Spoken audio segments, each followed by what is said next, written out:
In the past, triple DPS team comps have been generally frowned upon for being pretty bad. To run triple DPS, you need to sacrifice a tank or a support, which were previously extremely powerful roles. However, due to the recent nerfs to tanks and supports, I think triple DPS is not only viable, but one of the best compositions in solo queue. If you don't agree with this, or you think I'm crazy, hear me out because what I have to say might surprise you. So, normally I recommend what the pros are doing, because if it works at the highest level of play, it should work anywhere below that as well. That was my previous train of thought. Now though, I've taken a new look at competitive as a whole, and I think triple DPS is potentially the best composition for climbing. Sure, a few pro teams have run it in a very limited capacity, but that is not why I'm recommending it. I think triple DPS is good in solo queue for a number of reasons. Let's start with the biggest one, which is comfort picks. It's no secret that most Overwatch players like playing the DPS role, or they main a DPS hero.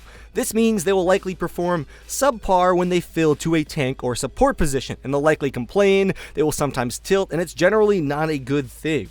I've always been an advocate of playing who you are comfortable with versus the meta pick unless it is really against the meta and makes a really bad team composition. Now, however, it isn't really against the meta to have an extra DPS on your team. It can work surprisingly well. Sure, tanks are still powerful, but that's not the point. The point of triple DPS is to get more people on your team in the roles they're comfortable playing, which will help your team immensely. I can't tell you how bad I've been doing this season when I'm trying to play tanks. I've never really played tanks before, and when this season came around and tanks were very powerful, I struggled significantly. Now that I've gone back to playing DPSs and Zenyatta, my comfort support pick, I've been doing a lot better, and I've received some help and some SR gains because of it. So already, when more people on your team are in a role they know how to play, your team is going to do better. But that's not all. The next reason this works is the surprise factor. Let me give you a personal example and then some others. Me and my friend Sockmeister were playing Hanzo and Widowmaker on stream the other day,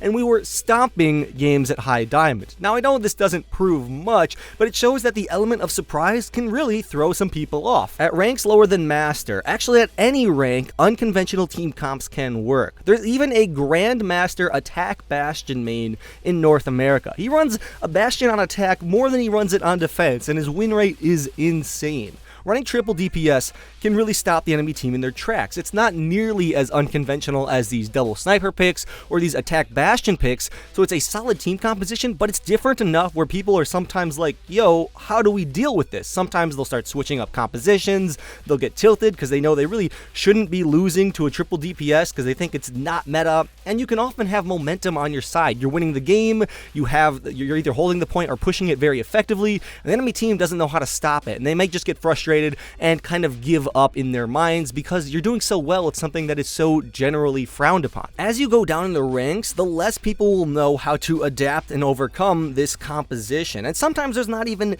anything you can do. Some players are just so good at DPS roles, they're so comfortable there that a triple DPS comp is the best comp they can run, and the enemy team just won't be able to counter it unless maybe they go with their comfort picks as well, which makes this strat even more powerful as you go down in ranks. Before we move on to disclaimers, there is one last reason I think triple DPS is good, and I've been kind of hinting at it so far.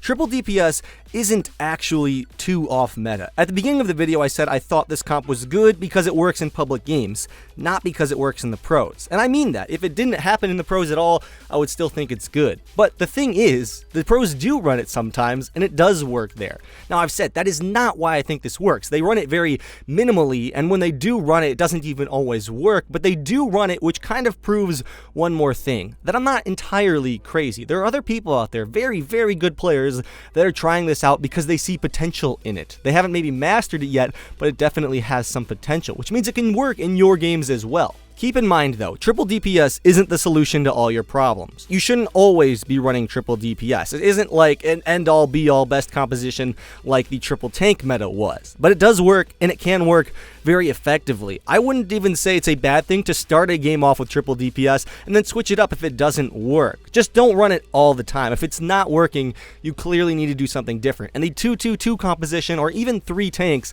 are both still very good comps. Triple DPS isn't going to always win you games, and you need to be able to play DPS heroes to actually make this work as well. Don't try to force this composition on a team that doesn't want it. The reason I said it works is because you don't have to force it. There's a lot of people that want to play DPS, so it should work pretty well. If you have to force it, it's not going to be optimal. Or if you have people that are really good at tanks, put them on the tank positions. This is really about putting people in comfort positions. And then I just kind of backed up triple DPS so you guys didn't think I was some crazy dude who's just trying to promote everyone playing DPS in silver. Hopefully this video was helpful to you all. I know it was short, but I think it has some really good information in it. If it was, be sure to leave a like down below. Give me your opinions down there as well and try to help out other players. And hopefully I'll see you guys all in the next video.